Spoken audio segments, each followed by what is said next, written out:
Well, the Denver Broncos finally have some good news for us, and boy, oh boy, do we need it, because we are all coming to terms with the fact that we are talking 31 consecutive weekends without NFL football, and that crushes every little part of our soul. We got to get through this offseason, but the good news that we are getting is the Broncos are set to target an incredible game-changing defensive player in free agency, and I think that could be a huge element to have here. We get good news about coordinator that Sean Payton wanted in Denver, who looks like he's actually coming here. We get news about compensatory picks coming our way, that and way more in this video. If you're new to the channel, I'm a diehard Denver Broncos fan named Ben, and it helps me and the YouTube algorithm out a ton if you would like and subscribe. Yesterday, we broke down cut candidates for the Broncos based on a pretty accurate algorithm and formula. And the player that I think is most likely to get cut in this offseason is safety PJ Locke. I love him. Sometimes I wear my Jay Cutler number 6 jersey, and from the front, I just tell people it's a PJ Locke jersey. I've loved him as a person, but when we got into zone coverage towards the end of the season, he was a very, very bad piece and kind of an area that teams picked on from Jameis Winston through the end of the season. And so we need to upgrade at safety. And I don't love the idea of using our first overall pick in the draft at 20 to get a safety. And so I love this report coming out that the Denver Broncos are going to get Talanoa Hufanga, just an absolute stud safety from San Francisco. San Francisco's paid everybody. They're paying Kittle. They paid Debo. They paid Christian McCaffrey. They got to pay Brock Purdy. And so they just don't have enough money to throw around.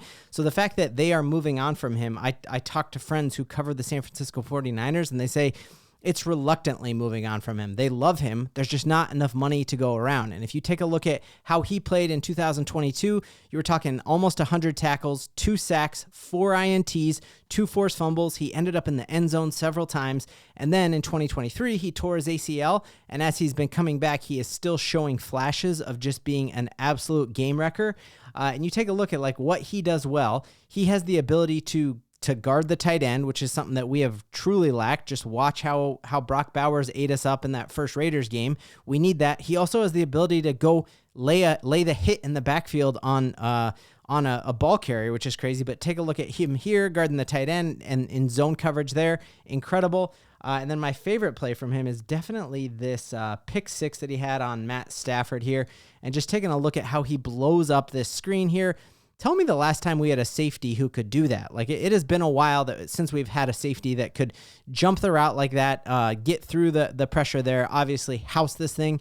This would be a game changer. And you want to talk about what makes it easier to move on from PJ Locke? It's you move on from him with a player of this caliber. That would be a wild get. And according to Spot Track or Spot Track, I don't even know how to actually pronounce it, his salary would only be like a $12 million salary. The Broncos have a ton of cash because we have the richest owner in sports. So we could structure this in a number of ways where we take the biggest part of the cap hit this year, or knowing that he is younger, you could spread that out over time. And I think this would be a no-brainer for the Broncos and would then free us up to have the 20th draft pick to upgrade tremendously at tight end, upgrade tremendously at running back. So let me know, how would you feel about landing him? Is that a good use of our free agent dollars? Well, we're not all the way off of the Russell Wilson cap hit. The bulk of it is in the rearview mirror. We are top 10 in cap space, and I think this is how you make those little incremental changes. Like already our defense was like lights out last year, one of the best defenses in the league, and you take one of our warts and you replace it with a stud like Hufanga, that could be a sick upgrade. So let me know in the comments how you feel about that.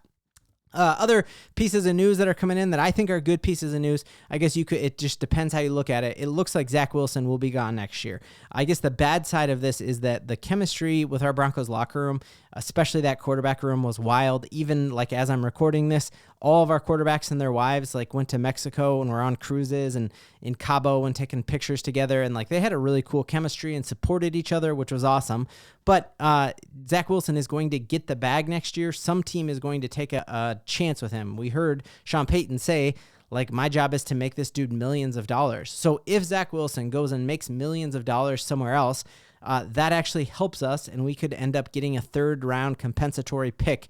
If more money leaves the Denver Broncos than we sign in free agency, that's great. So I would love it if you just looked at a team like, man, could the Raiders throw him the bag? Could the Jets throw him the bag to go back there? Could he end up getting a huge deal to go be the backup in Minnesota? What ends up happening there? But either way, the news is that it's unlikely that he's coming back from Denver. We just want him to make as much money as possible, because if that happens, the Broncos end up with an extra third-round draft pick. I don't have to tell you what George Paton does with draft picks. He loves them, and he just considers them like more arrows in his quiver, and he's going to hit bullseye on most of the shots that he takes. Next amazing piece of news, and I think this is something that we talked about a lot on this channel, is we know that one of the best special teams coordinators in football is Darren Rizzi right here. He almost ended up with a head coaching role. He came back, and when he filled in as the interim head coach, you actually saw New Orleans play some of their best ball after a horrible losing season. So you see his ability to motivate people. When over his years coaching, he's very rarely had his special teams unit out of the top 10 in each and every special teams category. So thinking of how he coaches up Marvin Mims, how he coaches up Will Lutz, that is awesome. And the Broncos fired their special teams coordinator. Then Banjo left. So we looked like we could end up at homecoming without a date. Well, now we have the hottest date there is, and his name is Darren Rizzi, and that's awesome. So like skibbity Riz. Last thing here, just thought as we're watching the Pro Bowl flag football, not a fan whatsoever, but you're getting some cool, interesting little sound bites. And one of them is, you heard Patrick Surtain. There's been a lot of talk about Travis Hunter, and he wants to come into the NFL and play both ways. And he thinks he can be a stud wide receiver and a stud cornerback. We remember Champ Bailey did that for a while. Remember Deion Prime Sanders did that for a while. And you basically had Pat Surtain come out and be like, hey, give me a run at that. And I just thought, why not? Like, why not give Patrick Surtain a couple routes that he could run? You've seen like his ability to take plays and his interceptions, like hundreds of yards for pick sixes. So why not line him up in the slot and really throw the defense into a tizzy trying to guard Pat Surtain? Do you think he could be the Joker that Sean Payton has waited for, or is this more just like a funny conversation he had? But he basically came out in a report and said, hey, I would love a run. Draw up a couple, put me in at wide receivers, give me a couple plays.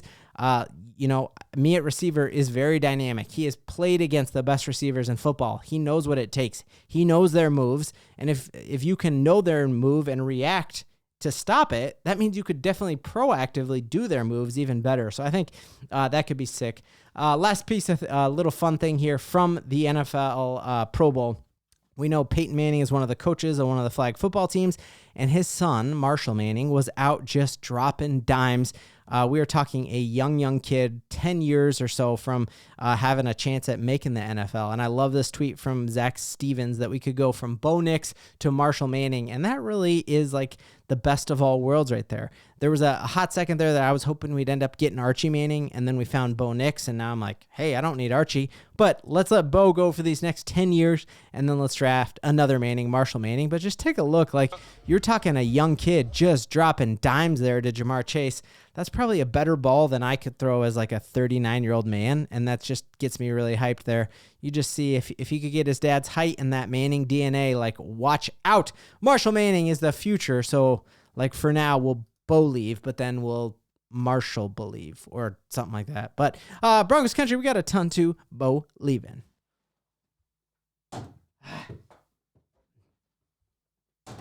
Let's go. Yes.